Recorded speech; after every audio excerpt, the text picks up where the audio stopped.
Hooks washed his hands in a bowl of warm water as Philomena, seated at the foot of Kelly's bed, swaddled Luca's newborn son in long strips of thin white cloth. The boys were still playing poker in the kitchen downstairs, and their occasional laughter or excited or angry shouts were background to Kelly's low moaning and the racket of steam hissing in the radiators as the ancient iron furnace in the basement roared and struggled to keep the farmhouse heated. Outside, the wind kept up its night-long howling, though the snow had stopped falling a while ago. It had taken Vinny and Luca hours to pick up Philomena in the city and bring her back out to Long Island, and then more hours passed while Philomena attended to Kelly and before the infant was born. And now, it was deep in the night.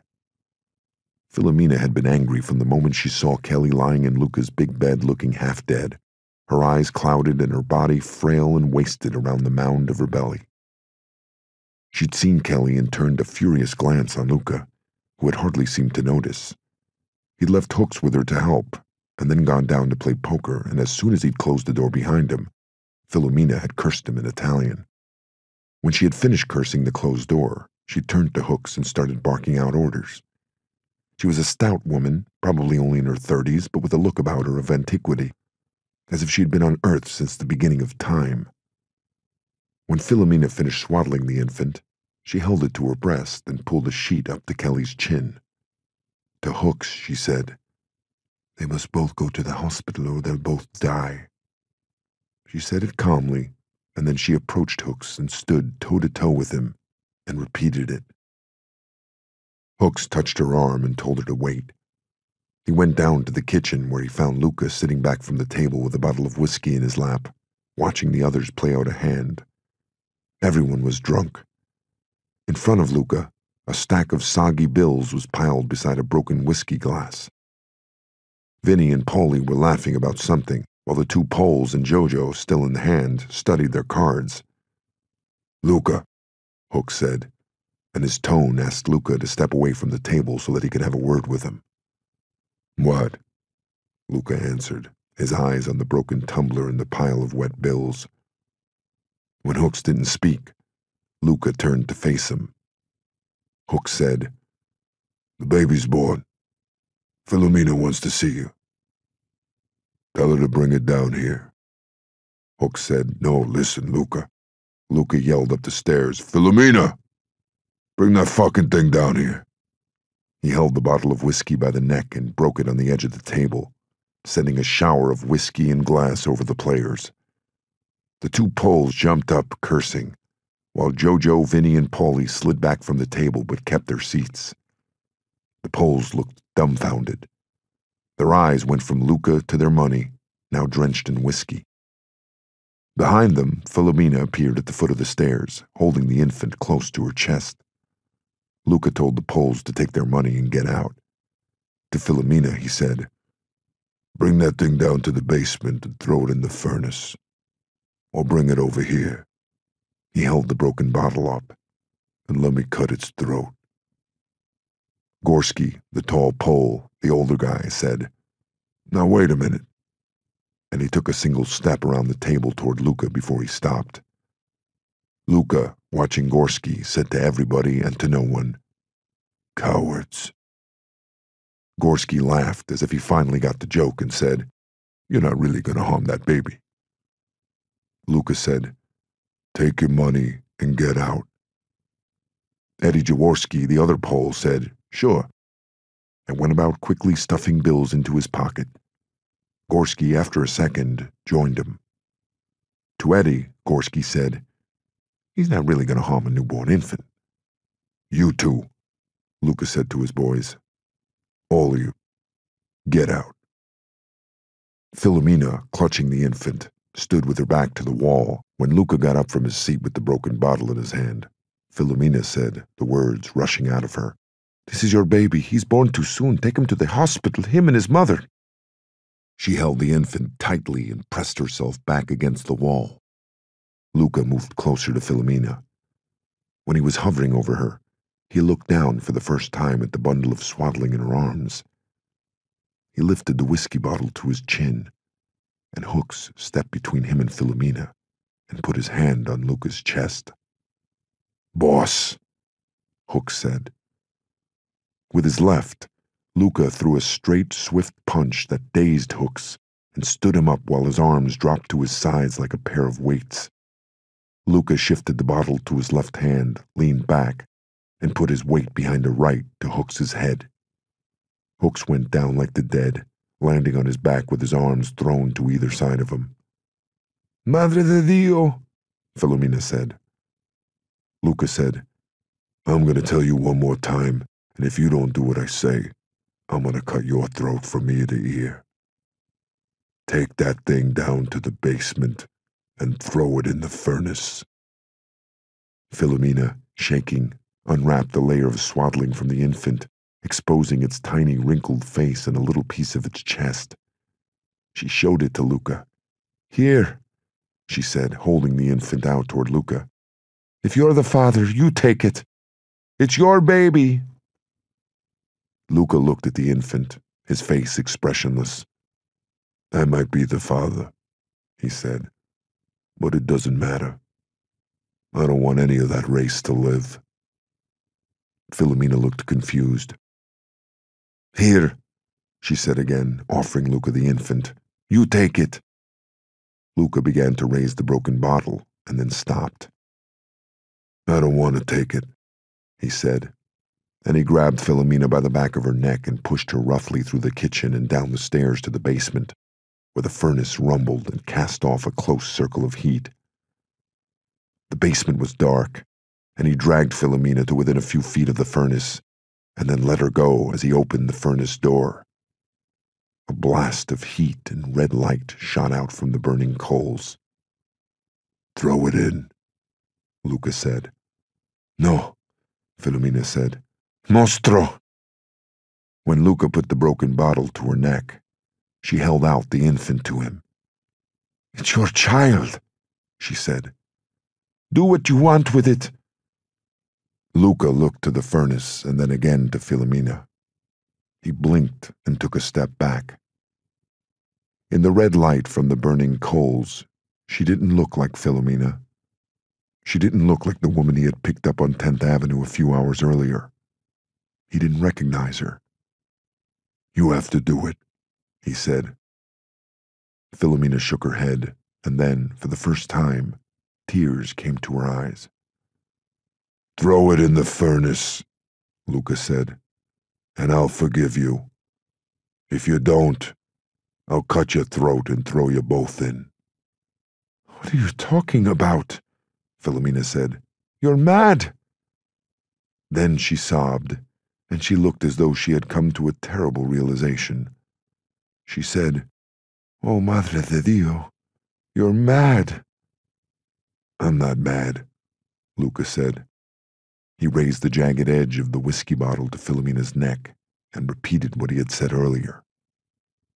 "I don't want any of that race to live. I'm not mad. I know what I'm doing."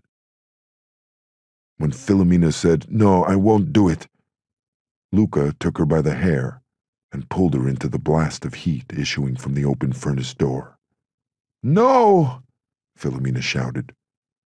She writhed in his grasp, trying to protect herself from the heat, and then she felt the jagged edge of the whiskey bottle against her neck, and an instant later, the baby was not in her hands. The infant was gone, and there was only her and Luca, and the red light of the furnace, and darkness all around. Hooks leaned over the kitchen sink and splashed water onto the tender skin around his jaw and cheek. He had come to a few seconds earlier and stumbled over to the sink, and now he heard footsteps on the basement stairs and a woman he assumed was Filomena sobbing. He splashed water on his face and ran his wet fingers through his hair, and when he turned around, Luca was behind him, holding Filomena by the back of her neck as if she was a puppet and would crumple to the ground should he let her go. "For Christ's sake," Hooks said. "Luca." Luca dropped Filomena into a chair where her torso collapsed and folded over her legs as she clutched her forehead and sobbed. "Take her home," he said to Hooks, and he started for the stairs. Before he disappeared, he turned to Hooks and said, "Luigi." He hesitated and pushed his hair back off his face. He looked as though he wanted to say something to Hooks but couldn't find the words. He gestured toward Philomena and said, "Pay her $5,000. He added, "You know where the money is." And then he continued up the stairs. Luca found Kelly lying motionless in bed, her eyes closed and her arms at her sides. "Kelly," he said, 14. Richie Gatto piloted Vito's Essex slowly down Chambers Street on his way to City Hall. Outside, the weather was clear and cold. Mounds of snow left over from the last storm collected grime as they hardened into a low barricade between the street and the sidewalk. In the back of the Essex, between Vito and Jenko, Michael chattered excitedly about City Hall. "Pop," Michael said, "did you know that Abraham Lincoln and Ulysses S. Grant both lay in state in City Hall?" "Who's Ulysses S. Grant?" Jenko asked. He sat stiffly by the window with one hand on his stomach, as if something hurt him there, the brim of his black derby in his other hand, the derby resting on his knees. "18th President of the United States," Michael said. 1869 to 1877, Lee surrendered to Grant at Appomattox to end the Civil War. "Oh," Jenko said, and he looked at Michael as if the boy was a Martian. Vito laid a hand on Michael's knee. "Here we are," he said, and he pointed out the window to the gleaming marble facade of City Hall.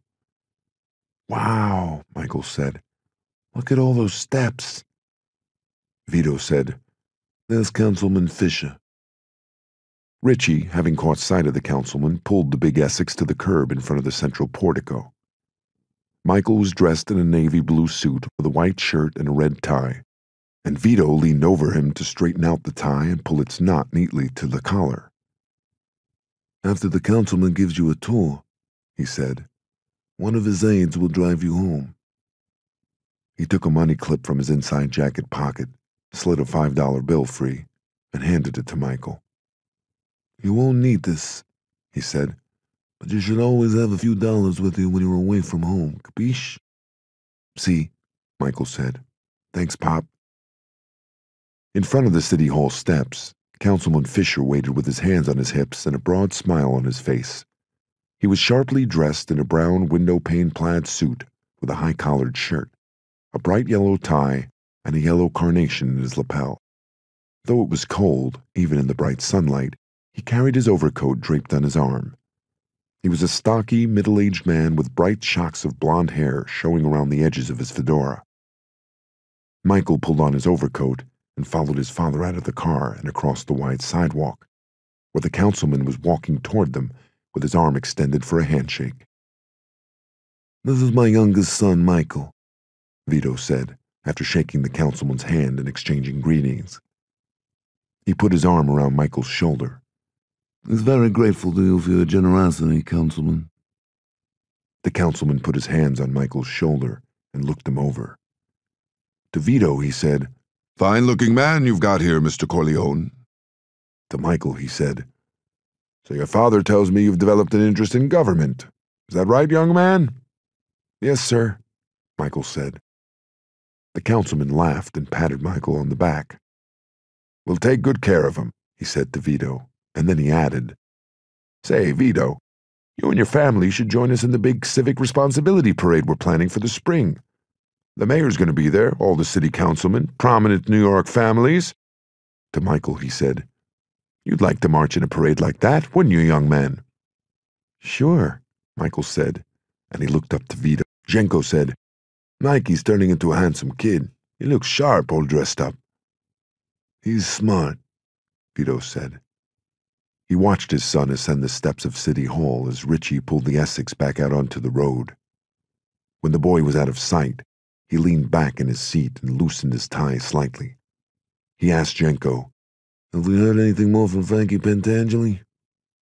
"Nothing," Jenko said. He stuck his fingers under his vest and rubbed his belly. "Somebody pulled a stick up in one of Mariposa's clubs. Took him for a lot of money, we hear." "We don't know who?" "Nobody's recognized them yet. They're not gambling with the money or spending it on dames. They're probably Irish." "Why do you say that?" Vito asked. One of them had an Irish accent, and it makes sense. They were Italian, we'd know them. You think it's the same gang that was stealing his whiskey? That's what Mariposa figures. Jenko spun the derby around in his lap. He slapped the seat beside him and laughed. I like these bastardi, he said. They're driving Joe crazy. Vito rolled his window down an inch. What about Luca Brazzi? He asked. Have we had any more news? Si, Jenko said. The doctor says there was brain damage. He can still talk and all, but slower, like he's stupid. Yeah, Richie said from behind the steering wheel. Was he a genius before? He wasn't stupid, Vito said. Jenko said, he took enough pills to kill a gorilla. But not enough, Vito said, to kill Luca Brazzi. The doctor says he thinks he may get worse over time, Jenko said. I forget the word he used. He may be something. Deteriorate, Vito said. That's right, Jenko said. He may deteriorate over time. Vito asked, do you say how much he might deteriorate? It's the brain, Jenko said. He says you can't ever tell with the brain. But right now, Vito asked, he's slow, but he's still talking, getting around? That's what I'm told, Jenko said. It just sounds a little stupid. Hey, Richie said, that's half the people we deal with. Vito looked up at the roof of the car and stroked his neck. He seemed to disappear into a world of calculations. What do our lawyers say about the case against Brazzi? He asked. Jenko sighed as if annoyed by the question. They found the infant's bones in the furnace. Vito put his hand over his stomach and looked away at the mention of the infant's bones. He took a breath before he pushed on. They could argue that the girl threw the baby in the furnace before she died, he said, and that Brazzi tried to kill himself when he realized what she'd done. His own man brought in the police, Jenko said, his voice getting louder. Luigi Battaglia, who's been with Luca, I'm told, since he was a baby himself. And he's willing to testify he saw Luca drag Filomena and the newborn into the basement after telling everyone he was going to burn up his own baby. And then he saw him come out of the basement without the baby and with Filomena hysterical. Vito, Jenko shouted. Why are we wasting our time on this bastardo? Que cazzo? We should kill the son of a bitch ourselves. Vito put his hand on Jenko's knee and held it there until his friend calmed down. They were on Canal Street. The clamor and noise of the city grew louder in contrast to the quiet inside the car. Vito rolled up his window. Can we find Luigi Battaglia? He asked Jenko. Jenko shrugged, meaning he didn't know whether or not Luigi could be found. Find him, Vito said. I believe he's someone who can be reasoned with. What about Filomena? She's not telling the police nothing, Jenko said, looking away from Vito out the window at the crowds on the sidewalk. She's scared to death, he added, turning then to face Vito as if having finally pulled himself together and settled back into his role as consigliere. Maybe it's time for her and her family to go back to Sicily, Vito said. Vito, you know I don't question you. Jenko shifted in his seat so that he was facing Vito. Why are you concerning yourself with this animale? He asked. They say he's the devil, and they're right. He should be burning in hell, Vito. His mother, when she found out what he'd done, she took her own life. Mother and son, suicidi. This is a family that's... Jenko clutched his forehead as if the word he was looking for was inside his head somewhere, and he was trying to pull it out. Pazzo, he said finally. Vito said in a whisper, as if frustrated at being forced to speak the words, and not without a touch of anger. We do what we must, Jenko. You know that. But Luca Brazzi, Jenko pleaded, is it worth it? Because he frightens Mariposa. I tell you the truth, Vito. He frightens me too. This man disgusts me. He's a beast. He deserves to rot in hell. Vito moved close to Zhenko and spoke softly enough that 15. Cork goofed around, spinning his hat on a fingertip, making a salt shaker stand up at an impossible angle, and in general, serving as the entertainment for Sonny and Sandra, and Sandra's little cousin Lucille, a 12-year-old who had succumbed to an instant infatuation with Cork at the first sight of him.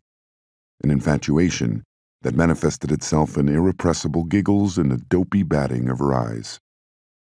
The four of them were seated in the corner booth of Nicola's soda fountain and candy shop, in front of a plate glass window that looked out on Arthur Avenue, half a block from where Sandra lived with her grandmother, and where, as they talked and drank their sodas and watched Cork performing for them, they all knew Mrs. Colombo was sitting by her window and watching them with eyesight that Sandra claimed would put an eagle to shame. "Is that her?" Cork asked. He got up and leaned over the table close to the window and waved in the direction of Sandra's building.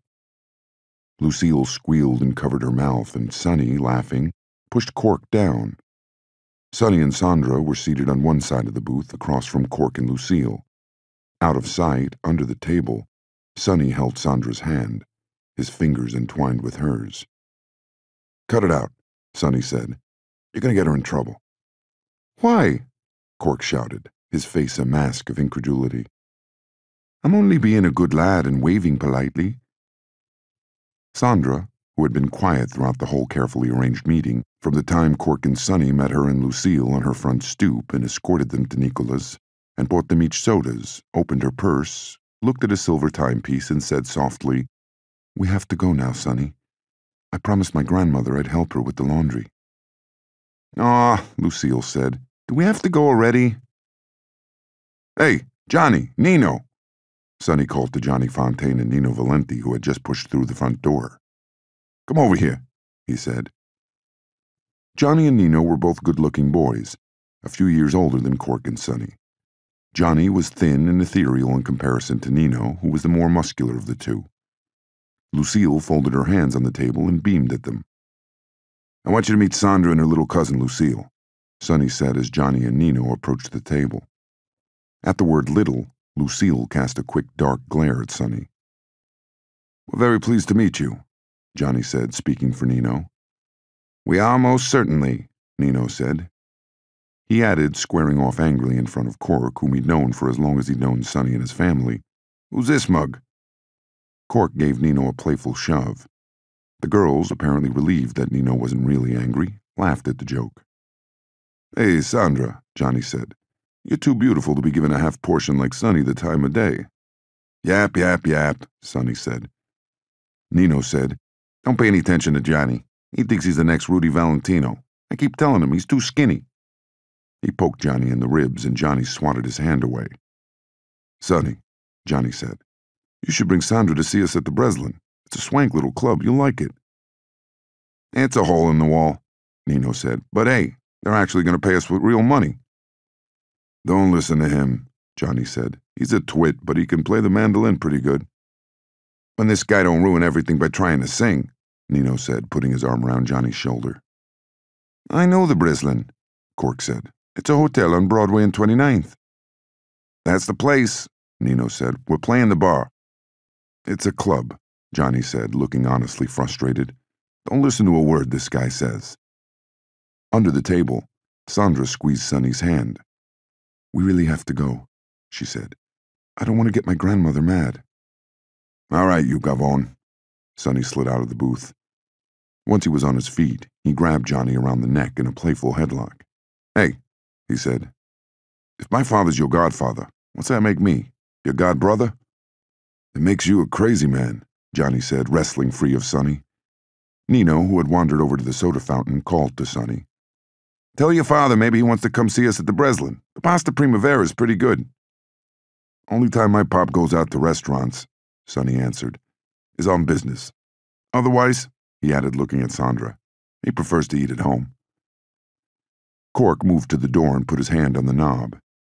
"Come on, Sonny," he said. "I gotta go too." On the street with the girls, Cork flirted with Lucille to her delight, while Sonny and Sandra walked side by side quietly. All around them, people hurried across the pavement or scurried by them on the sidewalk, moving quickly to get out of the bitter cold. Potentially lethal icicles hung from the rooftops and fire escapes of several apartment buildings, and the sidewalks here and there were bejeweled with the shattered remains of an icicle that had broken loose. Sonny's bare hands were pushed deep in his coat pockets. As he walked, he leaned toward Sandra so that his arm brushed against her. "What do you think I could do?" Sonny asked as they approached Sandra's building. "To get your grandmother to let me take you out to dinner." Sandra said, "She won't allow it, Sonny. I'm sorry." She moved close as if she might lift her head to him for a kiss, and then she took Lucille by the hand and pulled her up the steps.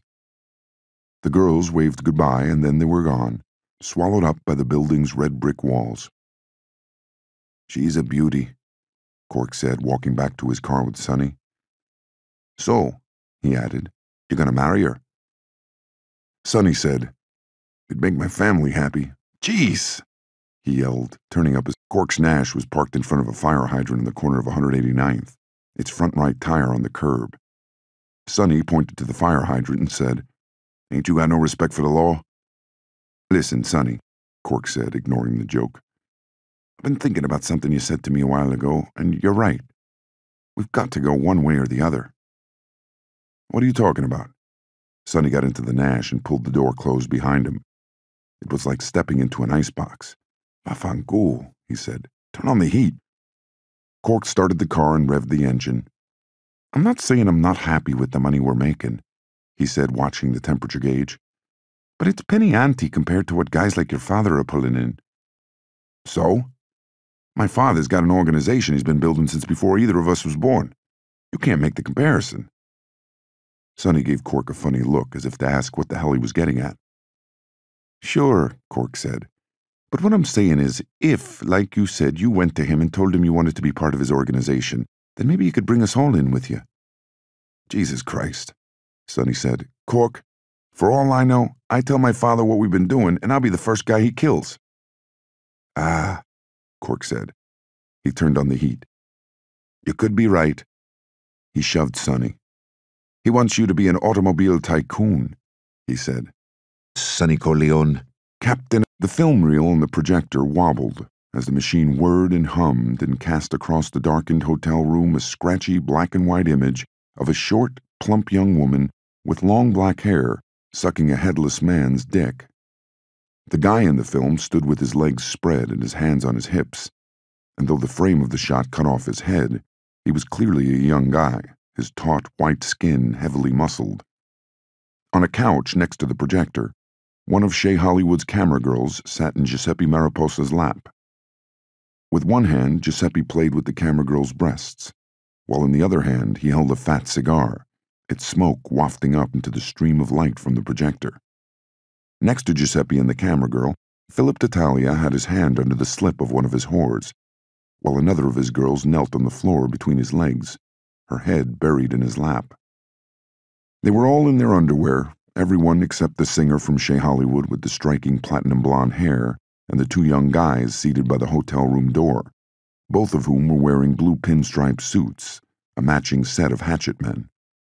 Giuseppe had taken the singer to the hotel on a date, and now she waited fully dressed in a chair across from the couch, looking tense and fidgety, her dark eyes shooting to the door every few minutes, as if she was considering bolting. "Watch this," Tattaglia said as the stag film scene was about to culminate. "All over her," he shouted, and he shook Giuseppe's shoulder. "What do you think?" he asked the girl with her head in his lap. He pushed her away and straightened himself out, and then asked the girl under his arm the same question. "What do you think?" he said. "Is she good?" He was asking about the girl in the stag film. "I couldn't tell you," the girl beside him answered in a smoky voice. "You'd have to ask the guy, in my opinion." Giuseppe laughed at that and pinched the girl's cheek. "You got a smart one here," he said to Tattaglia. On screen, two more guys entered the frame and went about undressing the girl, whose face was now suddenly clean and freshly made up. "Joe," Tattaglia said, "movies like this, they're gonna be big. I can make them for almost nothing and sell them to every Rotary Club in the country for plenty of dough." "You think Rubes will buy this kind of thing?" Mariposa asked. his eyes fastened to the screen, his hand lingering under the camera girl's bra. "People been buying this kind of thing since the beginning of time," Tatalia said. "We already make a good buck selling pictures. Movies like these, I tell you, Joe, movies like these are gonna be big. So where do I come in?" "Financing, distribution, that kind of thing," Tatalia said. Giuseppe was puffing on his cigar and thinking over the proposition when someone knocked on the hotel room door, and the two hatchet men, startled, jumped up in unison. "Go ahead and get it," Giuseppe said, meaning get the door. He pushed the camera girl off his lap. The kid cracked the door an inch and then pulled it open the rest of the way. A swatch of bright light washed over half the room as Emilio Barzini stepped out of the hall, holding his hat in his hands. "Close that," Joe barked, and the kid quickly shut the door. "Joe," Emilio said. He took a few steps into the dark room, cast a glance at the stag film, and then looked back to the couch. "You wanted to see me?" Giuseppe pulled his pants on and fastened his belt. He stubbed out his cigar in a cut-glass ashtray on the table in front of him. To the others, he said, "I'll be right back." He stepped around the couch and through a partially opened door into an attached room. Emilio shielded his eyes against the flickering bright light of the projector as he crossed the room to join Giuseppe, who turned on the overhead lights in the second room before he closed the door. Emilio glanced at a king-size bed bracketed by gleaming mahogany end tables, both of which were decorated with fat vases brimming with a bright array of cut flowers. Across from the bed, a matching mahogany vanity table with an adjustable mirror and a floral-upholstered bench was set up catty-corner beside a long dresser. Giuseppe pulled the bench out with his foot, took a seat, and crossed his arms over his chest. He wore a sleeveless t-shirt that accentuated the muscles of his shoulders and arms. He was almost youthful, even with the white hair and the creases and lines etched through his face. "Listen, Emilio," he said, starting out calmly, though the calm was obviously willed. "We lost more than $6,000 this last stick-up." He opened his hands, his face a mask of incredulity. "And we still don't know who they are, these bastards. They robbed me. They disappear for months. They rob me again. Basta," he said. "No more. I want these guys, and I want them dead." "Joe," Emilio said. He tossed his hat on the dresser and took a seat on the edge of the bed. "We think it's the Irish now," he said. "We're leaning on everybody. And the mix don't know nothing," Giuseppe said. "Nobody knows nothing. Joe, don't Joe!" Giuseppe yelled. "Nobody knows fucking nothing," he shouted, emphasizing nothing by overturning the vanity, toppling it into the wall where its mirror shattered, throwing shards of glass into the plush carpeting. "Joe," Emilio said evenly, "it's not the Corleone family, and it's not Tessio. We've been watching them, and one of the stick-up guys has an Irish accent." "I don't care about this bullshit anymore," Giuseppe said. He righted the vanity. "Look at this mess." He gestured to the glass strewn across the carpeting and glared at Emilio, as if he had been the one who smashed the mirror. "I called you because I got a job," he said. "I want you to see that fucking olive oil salesman, that fancy-talking bag of wind, and you tell him that he either takes care of whoever it is giving me headaches or I'm holding him personally responsible. Understand? I'm tired of this son of a bitch looking down his nose at me." Giuseppe stooped to pick up a shard of glass. He held it up and looked at his own reflection, at the white hair and the wrinkles etched around his eyes. "You tell Vito Corleone," he said. "Starting today, starting right this minute, every cent I lose to these bastards, he owes me. It comes out of his pocket." 16. Vito crossed the pedestrian bridge connecting the criminal courts building to the tombs. Outside, beyond the line of tall windows that looked down on Franklin Street, the sidewalks were crowded with New Yorkers in heavy overcoats, many of whom, Vito guessed, had business with the courts or were visiting friends and family locked up in the tombs. Vito had never seen the inside of a jail cell, nor had he ever been a defendant in a criminal trial. though he was always keenly aware of the possibility of both. On his way to the bridge, he had traversed the tall corridors of the criminal courts building, meeting the eyes of the cops and the lawyers, the pezzonovante in their pinstripe suits carrying fancy leather attachés, while the cop he was following, who had been handsomely paid off, had kept his eyes largely on the ground. He'd walked Vito quickly past the swinging doors of a large courtroom, where Vito had caught a quick glance of a black-robed judge seated on his gleaming wood throne. The courtroom had reminded Vito of a church, and the judge of a priest. Something in Vito had felt anger at the sight of the judge, maybe even something more than anger, maybe fury, as if the judge was responsible for all the cruelty and inhumanity in the world, for the murder of women and children everywhere, from Sicily to Manhattan. Vito couldn't have put into words why he felt this flash of anger, this desire to kick open the courtroom's swinging doors and pull the judge down from his perch. And all anyone observing him would have seen was a slow closing and opening of his eyes, as if he had taken a moment to rest as he walked past the courtroom and toward the two wide doors that opened onto the pedestrian bridge. The cop Vito was following seemed to relax once they were out of the courthouse and on their way to the jail. He straightened out his tunic, took off the blue saucer cap, brushed the badge on its peak, and put it back on again. The series of gestures reminded Vito of someone who had just managed a narrow escape and was straightening himself out before he went on with his business. "Cold one today," the cop said, gesturing toward the street. "Below zero," Vito said, and hoped that would be the end of it. The streets were pockmarked with sooty humps of ice and snow, though it hadn't stormed recently. On the corner of Franklin, a young woman waited with her head bowed and her face held in her gloved hands as a crowd of pedestrians walked past her.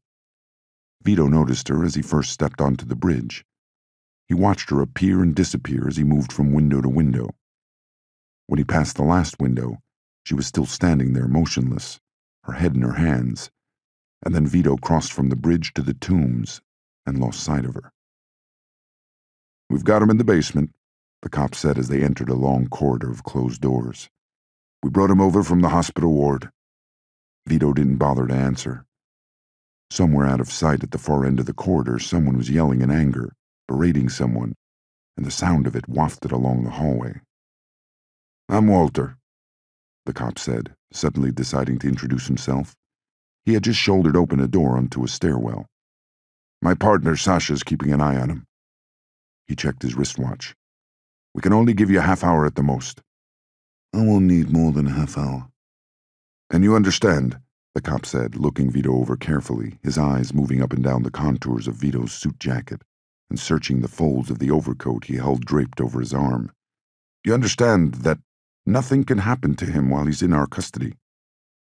Walter was Vito's height, but several years younger and 50 pounds heavier.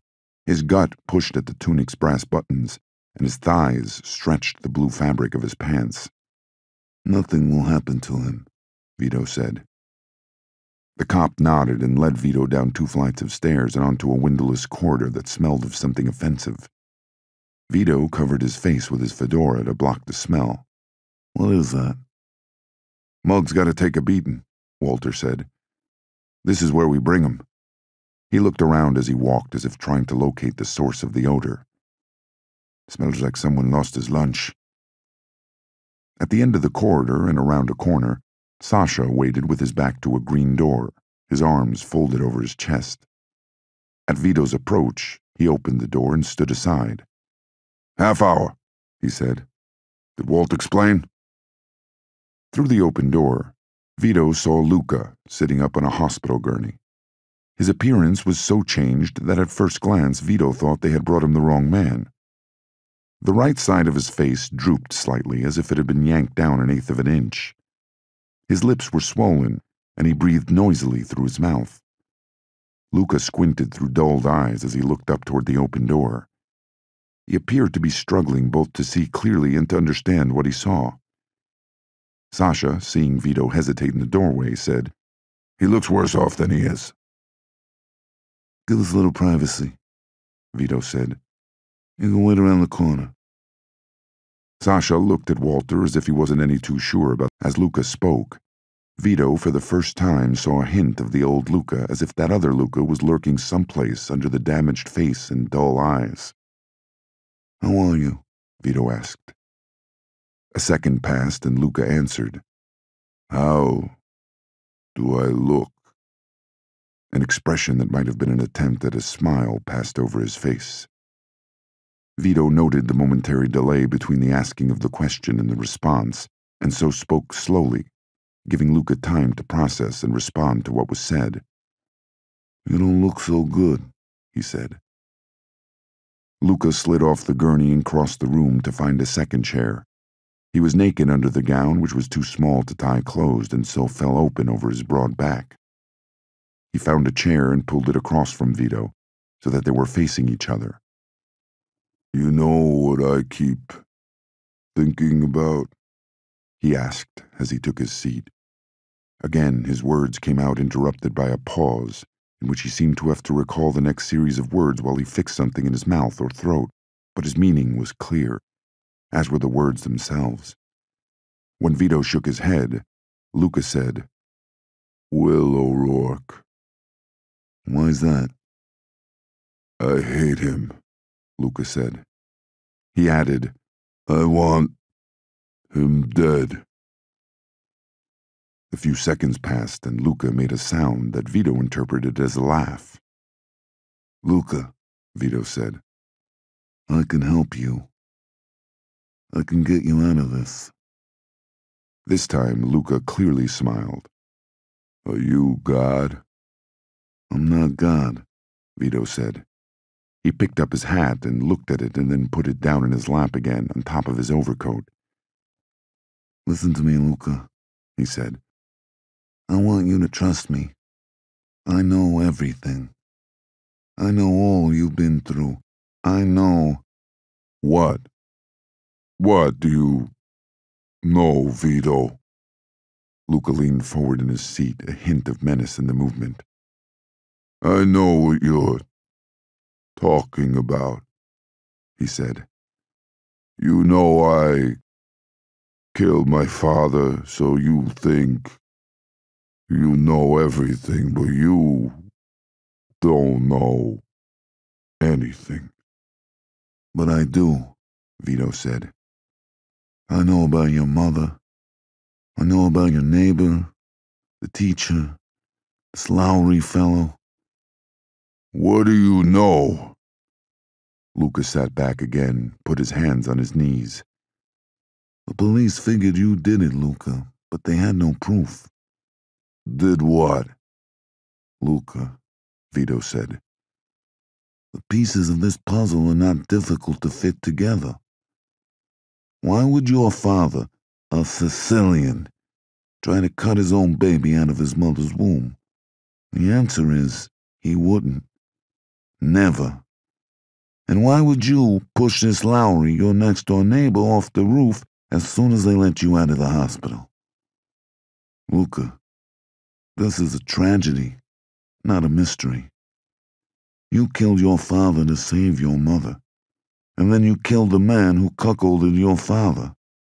In all of this, Vito added, I say you behaved honorably. Luca seemed still to be listening long after Vito stopped speaking. He sank down in his chair and swiped his hand across his forehead, as if wiping. Luca watched Vito, and Vito felt as if, under Luca's eyes, he could see someone else looking at him through Luca. Trust me now, Vito said. Listen to me when I say you can save yourself. Vito leaned closer to Luca. I understand suffering, he said. My father and brother were murdered. I watched a man take a shotgun to my mother and blow her away like she was a piece of straw. My mother, who I loved, Luca. When the time was right, when I grew up and came into my own, I went back and I killed that man. Luca said, I already tried to kill the man who killed my father and mother. He placed his fingers over his eyes and rubbed them gently. Into the darkness, he said, Why do you want to help me? I want you to come to work for me, Vito said. I am not by nature a violent man. I do not wish to do violence. But I live in the same world you live in, Luca. And we both know this world is full of evil. There's a need for men who will stamp out evil ruthlessly, brutally. You can be of great service to me, a man like you. A man everybody fears. You want me to work for you?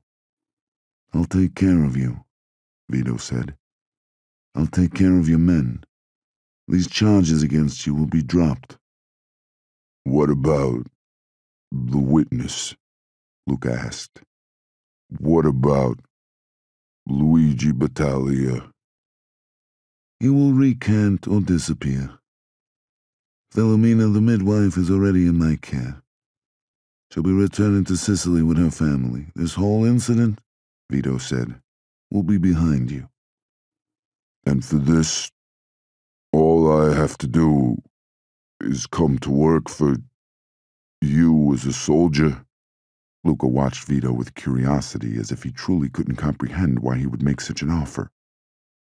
Don't you know? I'm Il Diavolo, he said. I've murdered mothers, fathers, and infants. I've murdered my own father and my own son. Who would associate with the devil? Would Clemenza? Would Tessio? Clemenza and Tessio will do what I say. But I don't need another soldier, Vito said. I have button men, Luca. I have soldiers. Then what do you want from me? I need you to be something much more important than a soldier, Luca. I need you to go on being Il Diavolo, but Il mio Diavolo. Luca's face remained blank as he watched Vito before turning to look away off into the distance. Then, finally, he seemed to understand and nodded to himself. I have one piece of outstanding business before I come to work for you, he said. I need to kill Will O'Rourke. That can wait, Vito said. Luca shook his head. He's all I can think about. I want him dead. Vito sighed and said, After this outstanding business, then you work only on my orders. Okay, Luca said. Yes. One more thing, Vito said. This business between you and Tom Hagen, it's over. It's forgotten. Luca looked at a blank wall as if studying it. When he turned back to Vito, he nodded. Both men were quiet then, their essential business having been concluded. Still, Vito was surprised by the tumble of emotions he felt as he watched Luca, watched the destroyed face and dull eyes. The man seemed to have sunken into himself, fallen and been buried inside a hulking frame of flesh and bone, as if, whoever Luca really was, he was trapped inside